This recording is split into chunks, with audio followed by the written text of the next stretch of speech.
Dark horse. लेखक नीलोत्पल मृणाल. आता ऐका संपूर्ण पुस्तक. प्रथमच फक्त मराठी ऑडिबलवर. भाग 2. अध्याय 5. जेवण झाल्यावर रायसाहेब बेडवर जाऊन बसले आणि उशी खालून द हिंदू काढत म्हणाले, थोडं वर्तमानपत्र वाचतो मी आता. तू पण थोडा वेळ काही मॅगझिन्स चाळ. करंट अफेअर्सचं बघ काही असेल तर. संध्याकाळी बत्रामधल्या आमच्या सर्कलमध्ये बोलताना तेवढाच कम्फर्टेबल राहशील जरा. हे सांगून रायसाहेबांनी संतोषसमोर अप्रत्यक्षपणे जणू आपल्या सहकाऱ्यांच्या महात्म्यात सूचित केलं होतं. द हिंदू हे हिंदी माध्यमातल्या प्रत्येक विद्यार्थ्यासाठी ज्ञान आणि माहिती देण्यापेक्षाही प्रतिष्ठा मिळवून देणारं वृत्तपत्र होतं.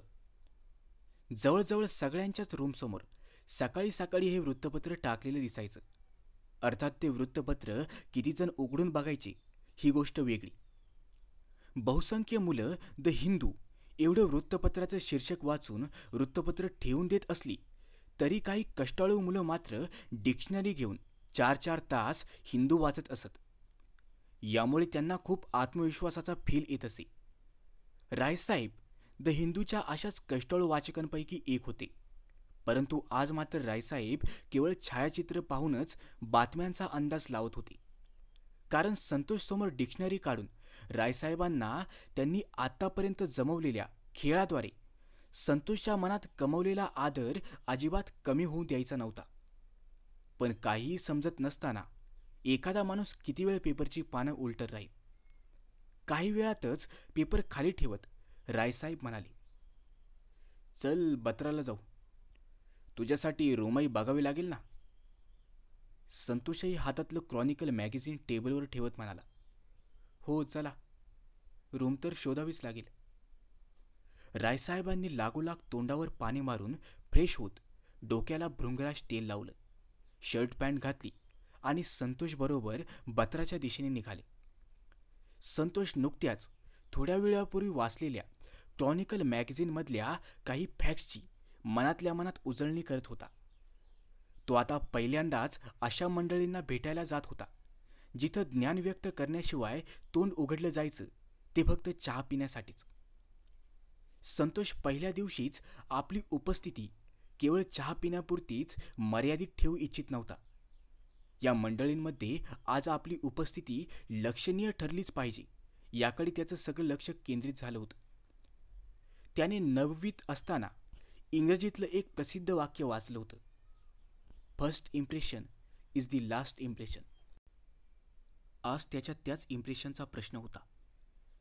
रस्त्यात रायसाहेब नेहरू विहारापासून मुखर्जी नगरपर्यंत रस्त्याच्या दोन्ही बाजूंना असलेल्या प्रत्येक गल्लीतल्या घरांच्या डिझाईन आणि भाड्याच्या बाबतीत चर्चा करत होते. संतोषही आपल्या संभाव्य कुटीकडे लक्षपूर्वक पाहत निघाला होता. दोघं आता बैजू शुक्लाच्या चहाच्या दुकानाजवळ पोहोचले. शुक्लाजी जवळपास 40 वर्षांचे असावेत. मूळ वाराणसीच्या असलेल्या शुक्लाजींचं पूर्ण नाव बजरंग शुक्ला होतं. शुक्लाजी एकेकाळी नोएडातल्या एका प्रायव्हेट कंपनीत सुपरवायझरचं काम करत. पण या महागाईच्या दिवसांत 5,500 पगारात भागणं कुठे शक्य होतं. बजरंग शुक्लाजी गणितात पक्के होते. हिशेबाची त्यांना चांगलीच समज होती. कुठल्याशा परिचित व्यक्तीनं त्यांना सांगितलं, मुखर्जी नगरमध्ये जाऊन आपलं भाग्य आजमावून तर पहा. इथं आता बँकिंगच्या परीक्षांची तयारी करणारेही बऱ्यापैकी विद्यार्थी राहत होते. शुक्लाजींनी इथे एका मित्राच्या सहकार्याने बत्रा सिनेमाच्या अगदी शेजारी महाराष्ट्र बँकेच्या वर एका खोलीत आर्यभट्ट रिटर्न नावानं कोचिंग क्लास उघडला. 0 पासून 10 पर्यंत विद्यार्थी सरकायला 3 महिने लागले. जवळचे पैसे संपायला लागले तेव्हा कुठे त्यांना या बाजाराचं गणित लक्षात आलं आणि त्यांनी कोचिंग क्लास बंद करून चहाचं दुकान उघडलं. आज ते महिन्याला कमीत कमी 15,000 कमावत होते. रोजच्या सारखीच आजही शुक्लाजींच्या दुकानात विद्यार्थ्यांची गर्दी होती. 5, 7 जणांचे समूह निरनिराळ्या जागी कोंडाळं करून ज्ञानाचे सुरुंग उडत उभे होते. रायसाहेबही संतोषला घेऊन तिथं उभे राहिले. रायसाहेबांना पाहताच रुस्तम सिंह दोन्ही हात उंचावत मोठ्यानं म्हणाला, अरे कृपा बाबू, या या. कुठे गायब झाला होता 2 दिवस? मैफल एकदम सुनी सुनी झाली होती. अरे त्या लोअर मेन्सच्या तयारीत जरा गुंतलो होतो. रायसाहेब 2 दिवसांच्या आपल्या अनुपस्थितीविषयी दुःख व्यक्त करत म्हणाले, काय कृपा बाबू, तुमच्यासारखा विद्यार्थी लोअर बिअरच्या नादाला लागावा. तुम्ही तर IAS वर फोकस करायला हवं महाराज. रुस्तम रायसाहेबांमध्ये कृत्रिम हवा भरत म्हटला. हो ना, काय करणार. मला तरी या परीक्षा कुठे द्याव्या वाटतात, पण घरच्यांच्या दबावामुळे असल्या किरकोळ परीक्षाही द्याव्या लागतात. एक शिक्षकासाठीचाही फॉर्म भरलाय. बघू कधी होते ती परीक्षा. रायसाहेब खांदे उडवत म्हणाले, अरे 2 कप चहा आण बे छोटू. हा तुमच्याबरोबरच आलाय ना? संतोषकडे पाहत रुस्तम म्हणाला, हो, हा संतोष माझा मित्र माझ्याबरोबरच आलाय. रायसाहेब म्हणाले, कुठून, अलाहाबादहून का? रुस्तमने त्वरित विचारलं. नाही, हा बिहारचा आहे, भागलपूरचा. रायसाहेब उत्तरले. तोपर्यंत बजरंग शुक्लांच्या दुकानात काम करणारा छोटू चहा घेऊन आला होता. अबे, जरा माशीस तर घेऊन ये बेटा. रुस्तम वरच्या खिशातून सिगारेट काढत म्हणाला. तेवढ्यात रायसाहेब चहाचा पहिला घोट घेत म्हणाले, चहा एकदम पांचट लागतोय. शुक्लाजींच्या चहाची क्वालिटी घसरत चालली आता. अलाहाबादच्या चहाची सर इथल्या कुठल्याच चहाला नाही रुस्तमबाई. घ्या. आता अलाहाबादची सर इथं कशी येणार रायसाहेब? अल्लापूर चौरस्त्यावरच्या लल्लनच्या दुकानातला चहा पिऊन बघा, बस मजा आ जात आहे. आपलाच चेला येतो. रुस्तम सिगारेटचा धूर सोडत म्हणाला. मुखर्जी नगरात अलाहाबादचा सतत बोलबोला असायचा. हिंदी माध्यमातून IAS ची तयारी करणारे सर्वात जास्त विद्यार्थी हे जणू अलाहाबाद विद्यापीठातून आले होते की काय असंच वाटायचं. इथं दररोज संध्याकाळी जेव्हा हे सगळे विद्यार्थी चहाच्या दुकानात, पानच्या टपरीवर, लिट्टी चोखाच्या दुकानावर, जिलेबीच्या दुकानावर किंवा चाट पकोड्याच्या दुकानावर असायचे, तेव्हा आपल्या अलाहाबादला फार मिस करायचे. अगदी अमिताभ बच्चनपेक्षाही कैक पटींनी अधिक.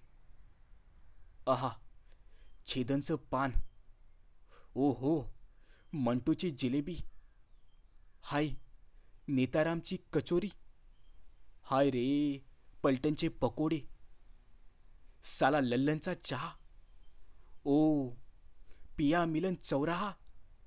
असे शब्द दर संध्याकाळी मुखर्जीनगरमध्ये अबीर गुलालासारखे हवेत उधळले जात. सोडून आलेल्या शहराविषयी आणि विद्यापीठाबद्दल इतकी आपुलकी क्वचितच अन्य कुठल्या शहरांमधून आलेल्या विद्यार्थ्यांमध्ये होती. रुस्तुमबाई, एक मदत करा ना. या संतोषला रूम हवी होती. काही जमवता आलं तर बघा. रायसाहेब म्हटले. अच्छा, रूम बघतो, लावतो काही पोरांना कामाला. रुस्तुम फोन काढत म्हटला. रायसाहेबांनी संतोषकडे बघून हसत त्याचं नजरेनंच असं अभिनंदन केलं की जणू त्याला रूम मिळणं आता पक्कच झालं होतं. हॅलो बल्लू. हां बेटा, तुमच्या तिकडे गांधी विहारमध्ये एखादी रूम रिकामी आहे का? एकदम त्या मुलाचा पालक असल्याच्या आविर्भावात रुस्तमने विचारलं. तिकडून काहीसा अस्पष्ट आवाज आला. ठीक आहे, सगळ्या पोरांना सांगून ठेव की रुस्तम भैयाने रूम बघायला सांगितले आहे. एक आपलाच चेला आहे बिहारचा, त्याच्यासाठी पाहिजे. पुन्हा त्याच पालकत्वाच्या टोनमध्ये बोलत रुस्तमने फोन बंद केला. हे बघा, पोरांना तर ॲक्टिव्ह केलंय मी. मिळायला हवी रूम. नाहीच मिळाली तर तुम्ही मला पुन्हा कॉल करा. आता मी एका पार्टीला निघालोय, उद्या भेटूच पुन्हा. असं म्हणत रुस्तम बाईक स्टार्ट करून निघून गेला. इकडे संतोष हाच विचार करत होता की उभ्या उभ्या रुस्तुमला त्यानं गुरु म्हणून स्वीकारण्याआधीच त्याचा तो चेला कसा झाला होता. त्याला रायसाहेबांना विचारावं वाटलं, पण चेला होणंच आपल्या नशिबात आहे असं समजून तो गप्प बसला. त्याच्या मनात हाही विचार चालू होता की चला, चांगलं झालं, आज तरी अभ्यासावर वगैरे काही चर्चा झाली नाही. अन्यथा चुकीचं काही बोलून गेलो असतो तरी चेला म्हणून घेणंच नशिबी आलं असतं. कुठलीही फजिती न होता चेला बनलो हे काही कमी नाही. रुस्तुमच्या एकूणच शैलीमुळे संतोष प्रभावित झाला होता. रुस्तुमबाबत बरंच काही जाणून घेण्यास तो उत्सुक होता. रुस्तुम सिंह अलाहाबादचा राहणारा होता. विद्यापीठातलं शिक्षण पूर्ण झाल्यावर IASच्या तयारीसाठी दिल्लीला आला होता. रुस्तुम सिंहाच्या स्वभावातच नेतागिरी होती. मोठमोठ्या गप्पा करण्यात, 2-4 मरतुकड्या पोरांना घेऊन फिरण्यात त्याला भारी प्रतिष्ठा वाटायची. रुस्तुम सिंहाचं सामाजिक वर्तुळही बरंच मोठं होतं. अर्थात कर्ज घेऊन मजामस्ती करणं हेही यामागचं एक कारण होतं. त्याचे काही मित्र चांगल्या पदावर होते. त्यांच्या घरच्या प्रत्येक संकटात वा आनंदात सहभागी होऊन रुस्तुमनं एक कामचलाऊ समाजसेवक म्हणून ऐच्छिक पद प्राप्त केलं होतं. एकंदरीतच रुस्तुम सिंह अलाहाबादी मठाधीश परंपरेचा दिल्लीतला प्रभारी या स्वरूपात कार्यरत होता. चेले तयार करण्यात तर हा फिरोजशाह तुघलकचा साडूबंधू शोभला असता. चेले तयार करणं आणि चेल्यांकडून काम करून घेणं हे एखाद्यानं याच्याकडूनच शिकावं. रुस्तम एकतर समोरच्याला स्वतःचा चेला बनवायचा किंवा नुसतं ज्यांच्यासमोर जायलाही त्याची फाटायची त्याला गुरु मानायचा. पण आपल्या बरोबरीचं नातं मात्र तो कोणासोबतही ठेवायचा नाही. इतर असंख्य विद्यार्थ्यांप्रमाणेच हाही IAS होऊन आभाळाला स्पर्श करण्यासाठी दिल्लीला आला होता. पण ज्युनियर्स आपल्या चरणांना आदरपूर्वक स्पर्श करतात यातच आता तो संतुष्ट होता. रायसाहेब आणि संतोष दोघंही रूमवर परतले. रुस्तुमनं रूम मिळवून देण्यासाठी सांगितलेलं होतंच. सकाळी उठताच रायसाहेबांनी सगळ्यात आधी रुस्तुम सिंहाला फोन केला. फोन स्विच ऑफ येत होता. 2-3 तास झाले. दुपार झाली तरी फोन काही लागेना. बराच वेळ झाला, रुस्तुमबाईंचा फोन लागत नाहीये. चल, आपणच जाऊया प्रॉपर्टी डीलरकडे, तोच देईल रूम मिळून. रूम लवकर मिळाली तर अभ्यासालाही लवकर सुरुवात करता येईल. रायसाहेब बत्राला जाण्यासाठी तयार होत म्हणाले. खरं तर रायसाहेबांना या सगळ्यापासून लवकरात लवकर सुटका हवी होती. कितीतरी महिन्यानंतर त्यांचा रूम पार्टनर नुकताच घरी गेला होता. या एकांताचा पुरेपूर फायदा करून घेत रायसाहेब खाजगी आयुष्याचा आनंद घेऊ इच्छित होते. पार्टनर घरी जायला निघाला त्या दिवशीच एका मित्राकडून त्यांनी लॅपटॉप आणि काही निळ्या पिवळ्या सीडीज आणल्या होत्या. परंतु संतोष ठाण मांडून बसल्यानं सगळीच गडबड झाली होती. लवकर रूम मिळाली नसती तर साहजिकच संतोष त्यांच्या रूमवरच राहिला असता. पूर्ण दिल्लीत फक्त त्यांनाच तर ओळखत होता तो. रायसाहेब बेचैन होऊन सगळ्या फिल्म्स मनातल्या मनातच पाहत होते, तेही हिरो हिरोईनची नावही जाणून न घेता. साले या प्रॉपर्टी डीलरचं काही विचारूच नका. कसले पैसे घेतात कोणास ठाऊक. फक्त रूमचा पत्ता सांगतात आणि 50% भाडं खाऊन टाकतात. बत्राला जाताच रायसाहेब किरकिरत म्हणाले, ठीक आहे, जे काही असेल ते देऊन टाकू रायसाहेब. किती दिवस असं फिरत राहणार आपण? अभ्यासही करायचा आहे. ठीक आहे, चल. आपला एक दोस्त आहे मनोहर, या इथंच अगरवाल मिठाईवाल्याच्या मागच्या गल्लीत राहतो. त्यालाही घेऊ बरोबर, जरा बरं राहील रूम शोधण्यासाठी. रायसाहेब म्हणाले. हो चला, संतोष म्हणाला.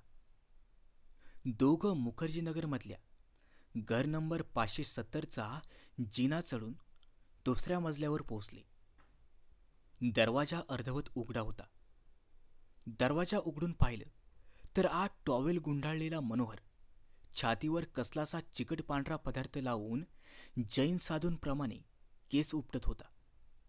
त्याच्या चेहऱ्यावर फेसपॅक लावलेला होता आणि केसांना काळी मेहंदी. अरे, काय करतोयस मनोहर मित्रा? रायसाहेबांनी आत शिरताच विचारलं.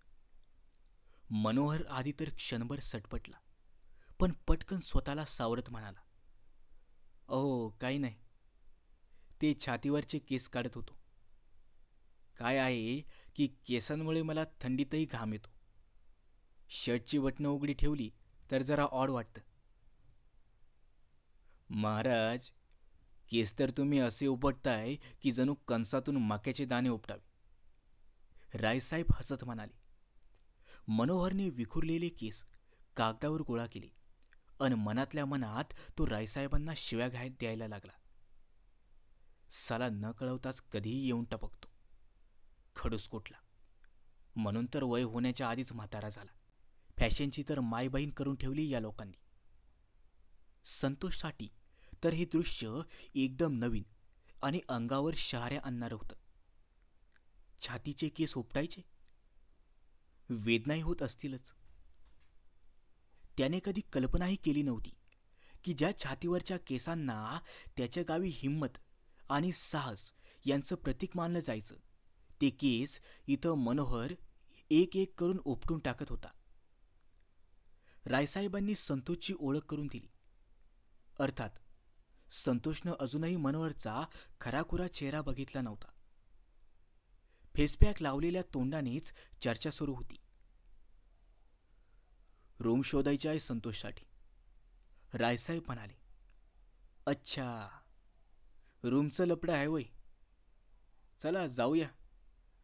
मी पटकन हातपाय तोंड धुवून येतो. मनोहर बाथरूमकडे जात म्हणाला. संतोषनं मनोहरच्या रूमकडे लक्षपूर्वक बघितलं. पूर्ण खोली हॉलिवूडच्या तारकांच्या सुंदर मनमोहक छायाचित्रांनी भरून गेली होती.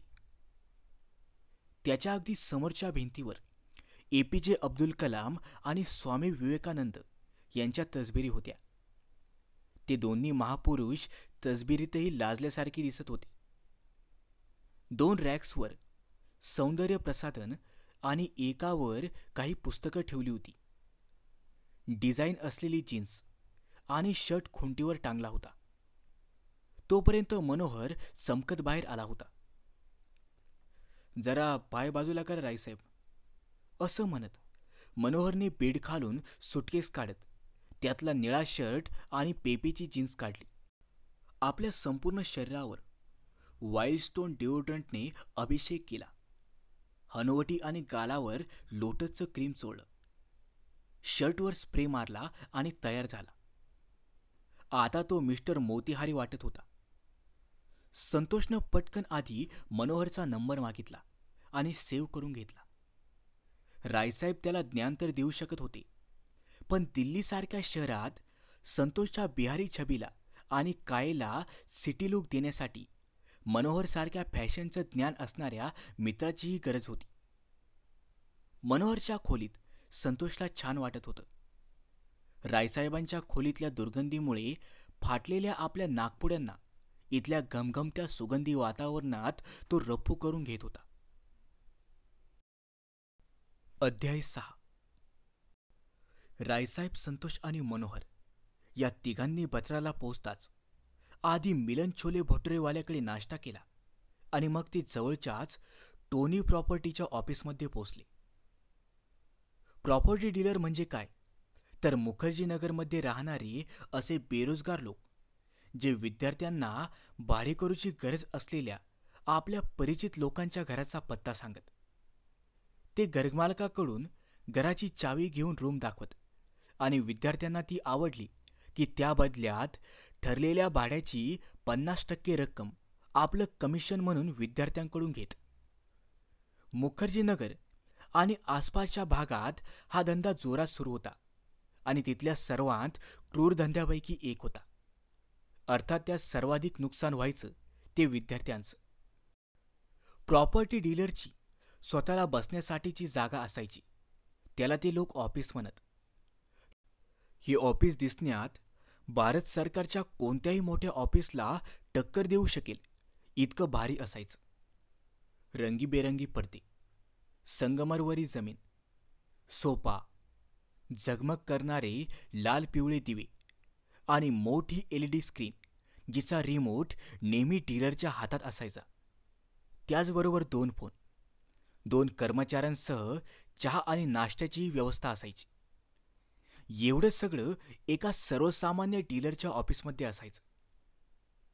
तिघं ऑफिसमध्ये पोचले तेव्हा टोनी डीलर एका भल्या मोठ्या, मनात येईल तिकडं 4 दिशांना फिरणाऱ्या खुर्चीत गंभीर मुद्रेने बसला होता. त्याच्या हावभावावरून तो जणू सीबीआयचा संचालक वाटत होता आणि हे तिघं मित्र त्याच्यासमोर चतुर्थ श्रेणी कर्मचाऱ्यांप्रमाणे उभे होते. या, बसा. किती लोक राहणार आहेत घरात? टोनीनं पहिला प्रश्न विचारला. एका जणासाठी हवी आहे खोली, मनोहर म्हणाला. कोणाला राहायचं आहे? टोनीनं एकाच वेळी तिघांच्या चेहऱ्याकडे पाहत विचारलं. मला हवी होती रूम. हे बोलताना संतोष इतका नर्वस होता की जणू तो UPSCचा इंटरव्ह्यू बोर्डाच्या प्रश्नाचं उत्तर देत असावा. कुठून आला आहात तुम्ही? टोनीनं पुढचा शोधक प्रश्न डागला. भागलपूर, बिहारहून. संतोषनं संकोच आणि अभिमान अशा मिश्र भावनेनं उत्तर दिलं. बिहार. टोनीनं आपल्या आवाजाचा टोन वाढवत विचारलं. हां, बिहार. संतोष पुन्हा म्हणाला. यार, मुखर्जी नगरात तर रूम नाहीये. गांधी विहार, इंदिरा विकासमध्ये चालेल? टोनीनं विचारलं. हो, ठीक आहे. दाखवून द्या, रायसाहेब म्हणाले. दाखवून द्या काय राव? काहीतरी पक्क ठरवा की. 20-30 साड्या बघायला हे काही साडीचं दुकान थोडीच आहे. टोनी रुक्षपणानं म्हणाला. अंकल, रूम पसंत पडली तर घेणार ना? मनोहर म्हणाला. तुमचं बजेट सांगा. टोनीनं टेक्निकल प्रश्न विचारला. 4,000 ते 5,000च्या दरम्यान दाखवा, संतोष म्हणाला. हे ऐकून टोनी हसत म्हणाला.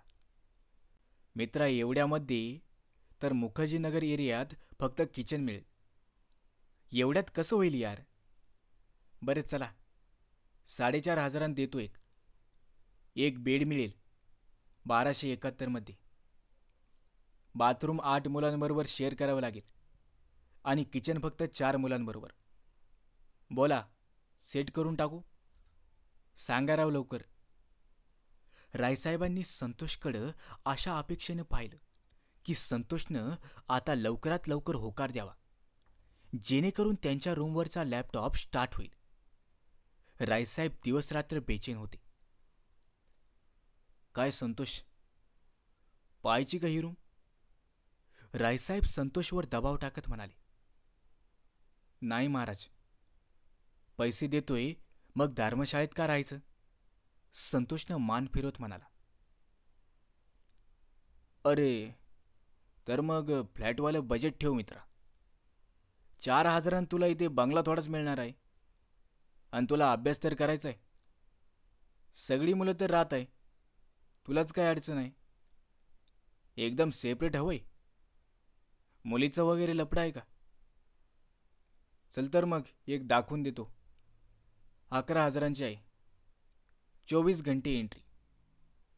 मुलगी घेऊन या, दारू प्या, काही अडचण नाही. बोला लवकर, घ्यायची? टोनी काहीसा हलकटपणे म्हणाला.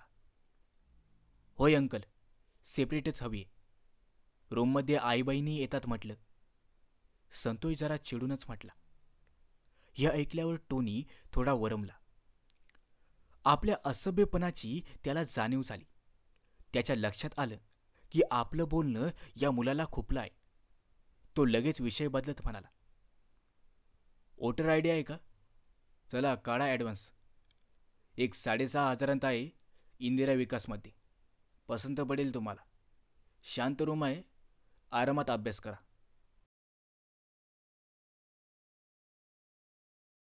चला ना मग अंकल, रूम तर दाखवा. इथं बसूनच सगळ्या ब्रह्मांडाचा ॲडव्हान्स घेणार आहात का? मनोहर खुर्चीतून उठत म्हणाला. ओय बंटी, गड्डी निकाल. तो इंदिरा विकासवाला दाखवून द्या ना. असं म्हणत टोनी टीव्हीचं चॅनल बदलायला लागला. तिघं बाहेर आली. बंटीच्या बाईकवर दोघंजणच बसू शकत होते. तेवढ्यात रायसाहेब म्हणाले, तुम्ही दोघं या बघून, मी इथंच थांबतो. ते दोघं बंटीबरोबर निघून गेले. इकडे आतल्या आणि बाहेरच्या उष्णतेनं त्रस्त झालेल्या रायसाहेबांनी पटकन शेजारच्या दुकानातून एक स्प्राईटची बाटली विकत घेत 10 मिनिटांत संपवली. तोपर्यंत बंटी, संतोष आणि मनोहरला बाईकवरून घेऊन परत आला. हट साला, 4 रूम पाहिल्या रायसाहेब, सगळ्या बेकार आहेत. इतका अंधार. एकात तर किचनमध्येच रूमचं शेल्फ होतं. विचित्र रूम आहेत इथल्या. हगणं मुतणं आणि खाण्यासाठीची वेगवेगळी जागा पटकन काही लक्षातच येत नाही. संतोष बाईकवरून उतरताच म्हणाला, चला मग बघू दुसरीकडं. रायसाहेब डोकं खाजवत म्हणाले. तिघं तिथून निघाली. रूमवर मुली आणण्याविषयीचा टोनीचा उल्लेख संतोषला प्रचंड लागला होता. साले इथले प्रॉपर्टी डीलर्स किती हरामी आहेत. मुलगी आणणार आहे का विचारतो. साला भागलपूर पाटणा असतं तर कापून काढलं असतं, पण काय करणार. संतोष मुठी आवळत म्हणाला, असू दे आता, त्याचेच विचार गाणारडे आहेत. आपल्याला काय. त्याचंच मन अपवित्र होईल. रायसाहेब संताच्या आविर्भावात म्हणाले, अरे इथं स्थानिक लोकांचा व्यवहार हा असाच आहे. गरमाला काही मुलांना झाट समजतो. 1 तारीख झाली नाही की लगेच डोक्यावर येऊन बसतो. असं वाटतं जणू आपण देश सोडूनच पळून जातोय. प्रॉपर्टी डीलरची भाषा तर तुम्ही ऐकलीच. आणि साले इथं आपण सगळी हिजडी आहोत. एकदा जर सगळ्यांनी मिळून याविरुद्ध आवाज उठवला असता तर सगळी दिल्ली हादरली असती. पण नाही, सगळे गुपचूप ऐकून घेणार. का तर IAS व्हायला आलो आहोत. सालं मी तर म्हणतो बुडून मरायला हवं असलं IAS होण्यापूर्वी. भोसडीच्यांनो इज्जतच राहिली नाही तर काय उकडणार IAS होऊन. मनोहर एका श्वासात म्हणाला, बरोबर आहे मनोहरचं. सेल्फ रिस्पेक्ट नावाची एक गोष्ट असते. याला काय अर्थ आहे. कुणीही येतो आणि काहीही आरोप करतो. आपण काय इथं साला अय्याशी करायला आलोय का की कुणी काहीही उलटसुलट बोलावं. अलाहाबाद, पाटणा, भागलपूर इथं येऊन बघा म्हणावं, किती इज्जतीत अभ्यास केला जातो. इथं एकदा विद्यार्थ्यांची संघटना उभी करायलाच हवी. शपथ, एकदा जर ताकद दाखवली ना तर यांचं बोलणं चाललं आणि व्यवहार तर सुधरेलच, पण यांची किरायाची मनमानीही बंद होईल. मनोहरकडे बघत संतोष म्हणाला, एक गोष्ट लक्षात ठेवा, आपण सगळे इथं अभ्यास करायला आलो आहोत. इथं कुठं आपल्याला आयुष्य घालवायचं आहे. मग कशाला सगळ्यांना सुधारत बसायचं. शांततेनं अभ्यास करायचा, सिलेक्ट व्हायचं आणि निघायचं. तुम्ही आपल्या ध्येयापासून हटू नका. आणि भांडणार तरी कोणाकोणाशी. एकी वगैरे काही होणार नाही इथं. म्हणूनच सगळ्यांनी अभ्यासावर फोकस करा. आपण शिकायला आलो आहोत, राजकारण करायला नव्हे. रायसाहेबांनी पोकळ जोश दाखवत म्हटलं, हो, इथून निघायचं आहे मान्य, ते समजलं. पण निघू कुठे शकतोय आपण. 5 वर्षांपासून इथंच तर आहोत. अभ्यासाला आलो आहोत, पण अभ्यास करतानाच जर कोणी खालून बोटं घालायला लागलं तर मग काय करणार रायसाहेब. शांतपणे अशी प्रवचनं झाडणार. मनोहर चिडून बोलला, खोलीवर थांबा. तिथं थोडीच कोणी येतंय बोलायला. आपण विद्यार्थी आहोत.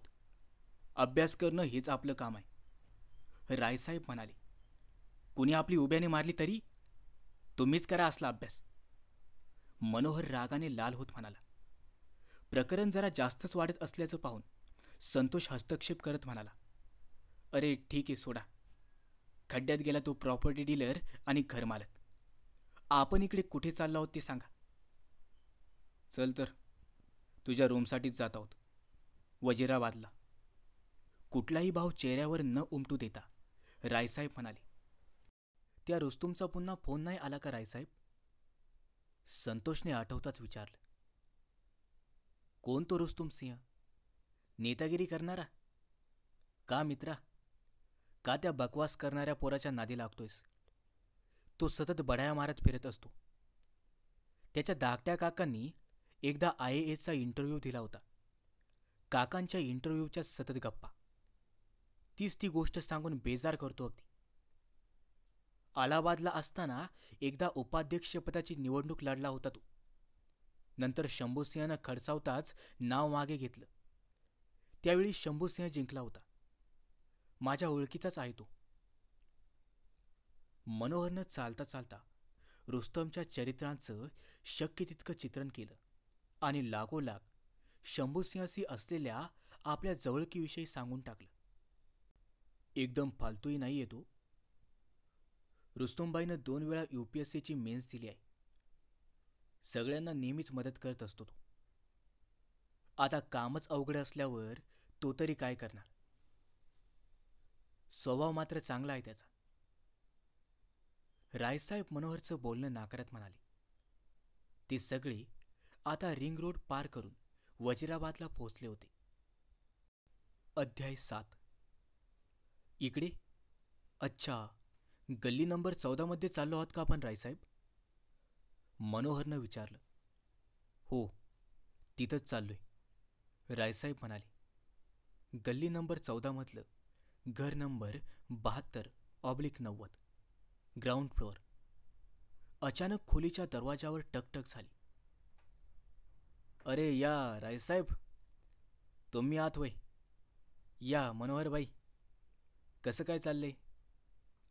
दरवाजा उघडताच गुरुराज सिंहनं विचारलं. देवदयेनं उत्तम गुरुबाई, तू सांग कसा आहेस? मनोहरनं पुढे होत विचारलं. बस, घड्याळ आणि श्वास, सध्या तरी याच 2 गोष्टी निरंतर सुरू आहेत. गुरुराज सिंह हसत म्हणाला. काय मग रायसाहेब, तुम्ही सांगा, कुठल्या दौऱ्यावर निघाला आहात? गुरुराजनं विचारलं. बस गुरुबाई, तुझ्याकडेच आलो होतो. हा आपलाच मित्र आहे संतोष, याच्यासाठी एक रूम शोधतोय, रायसाहेब म्हणाले.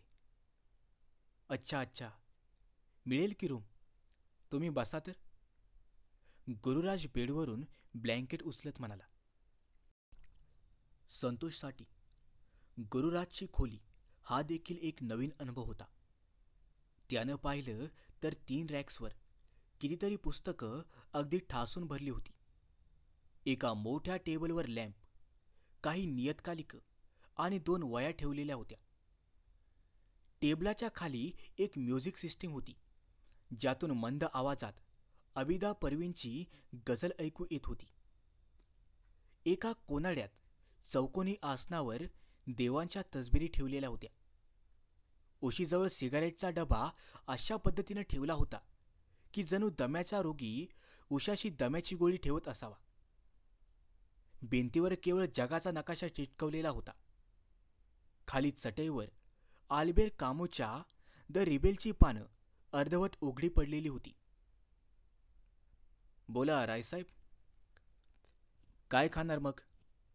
नंतर पिण्याचीही व्यवस्था करतो, गुरु किचनकडे जात म्हणाला. अरे नको, काही नको गुरुबाई, पिण्याचं वगैरे सगळं प्लीज राहू देत, रायसाहेब थोडं संकोचानं म्हणाले. का हो, तुम्ही काय पित नाही का?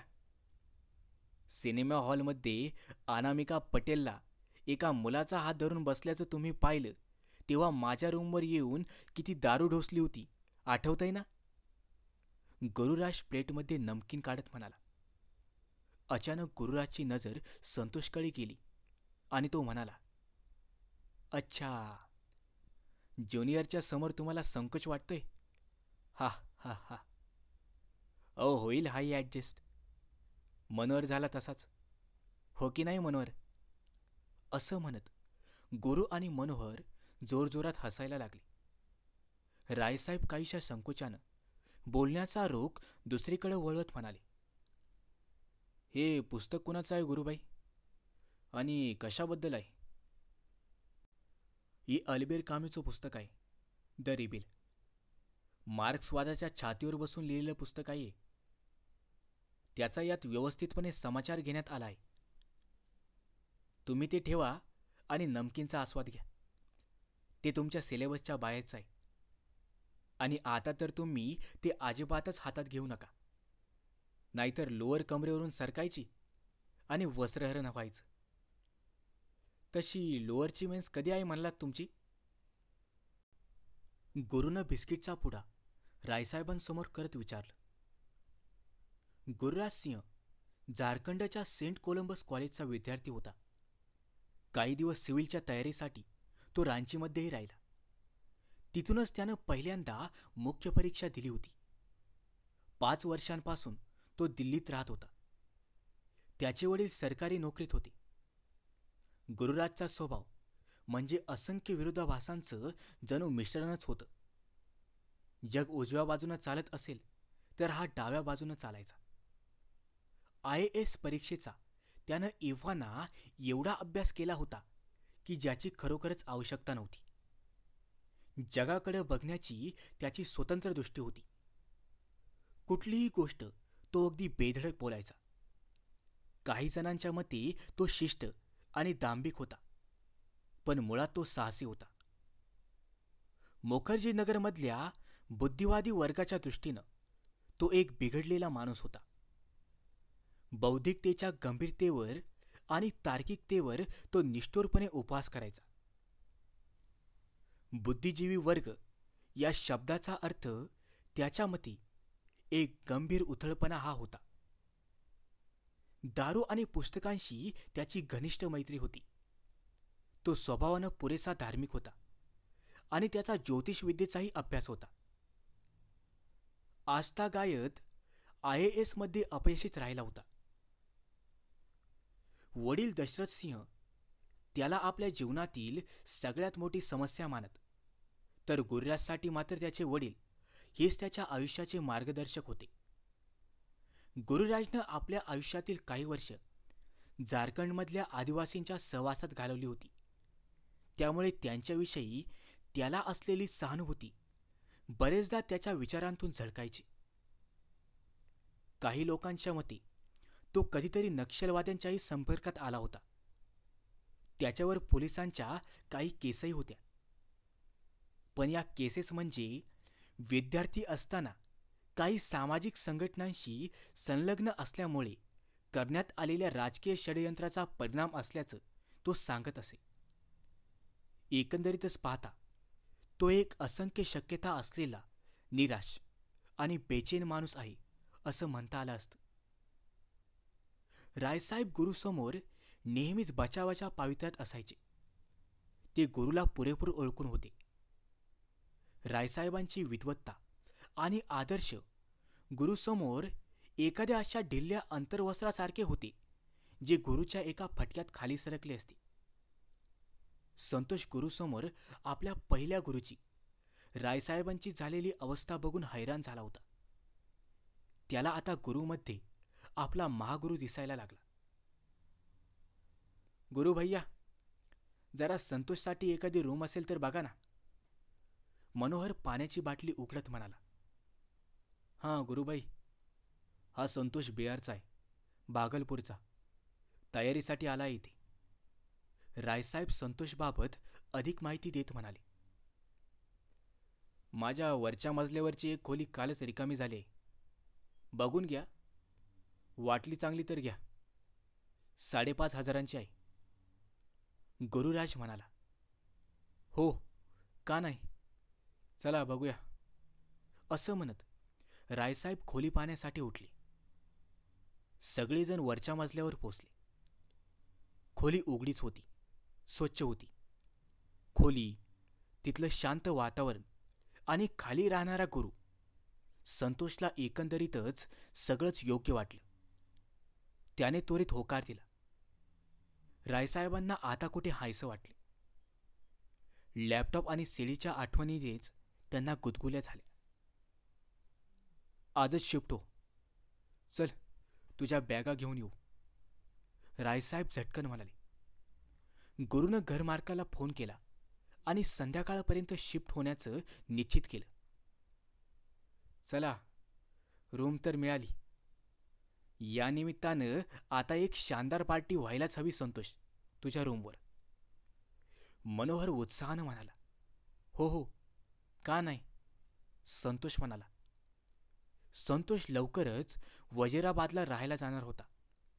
आता त्याला आपली स्वप्न पूर्ण करायची होती. खूप अभ्यास करायचा, मेहनत घ्यायची असं त्यानं मनाशी ठरवून टाकलं. रूमवर एकटाच असल्यामुळे कुणाचा अडसरही नव्हता. रूमवर शिफ्ट होताच रायसाहेबांनी त्याला सल्ला दिला होता की सुरुवातीचे 6 महिने रूमवरच NCERTच्या पुस्तकांचा अभ्यास करावा आणि नंतर एखादा कोचिंग क्लास जॉईन करावा. चल, तुला बरंच सामान घ्यायचं असेल, गुरुराज संतोषला म्हणाला. हो, किचनमधलं सामान, एक टेबल, एक खुर्ची आणि बेड तर आजच घेऊन टाक. मग त्यानंतर जे सामान लागेल ते घेता येईल सावकाश. मनोहर एखाद्या अनुभवी गृहस्थासारखा सल्ला देत म्हणाला.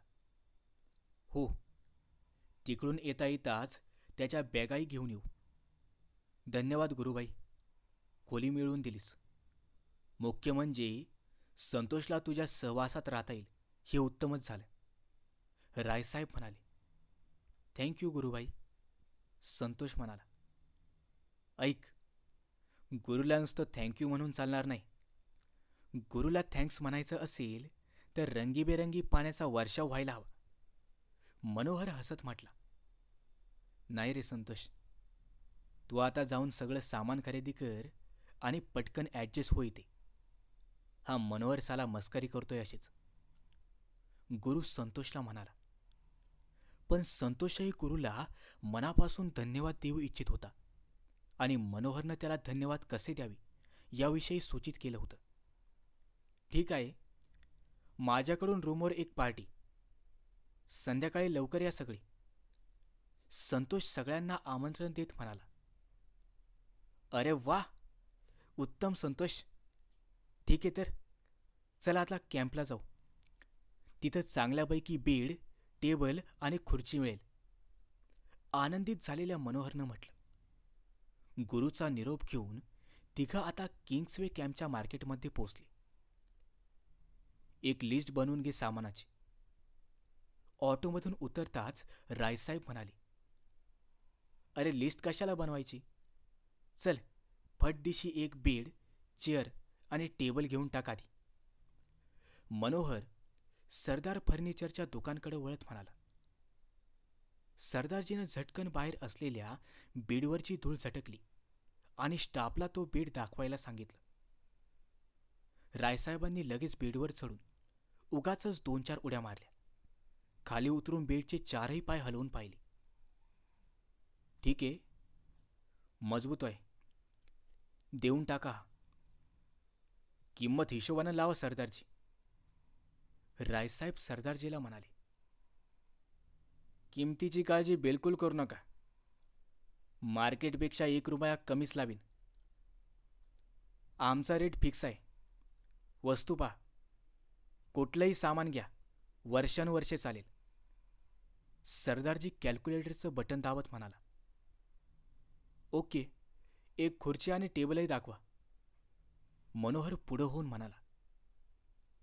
निकाल होय, चांगली गादीवाली खुर्ची आणि मोठं टेबल दाखव मुलांना, सरदारजी मोठ्या आवाजात म्हणाला. खुर्ची आणि टेबलाचीही मजबूती पारखून घेत रायसाहेबांनी ती अप्रूव्ह घेतलं.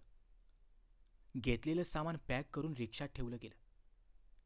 रिक्षा तिथंच उभी करून तिघंजणं आणखी काही सामान घेण्यासाठी पुढच्या दुकानात गेली. बेडवरची गादी आणि उशी खरेदी करून ती बांधून घेण्यात आली.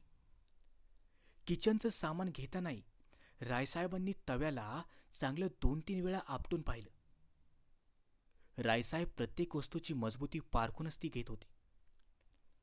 विद्यार्थ्याला इथे 5 ते 8 वर्ष तयारीसाठी राहावं लागणं ही सामान्य बाब आहे असा त्यांचा अनुभव होता. त्यामुळे दरवर्षी नवीन सामान घेण्याची झंझट असता कामा नये असं त्यांचं मत होतं.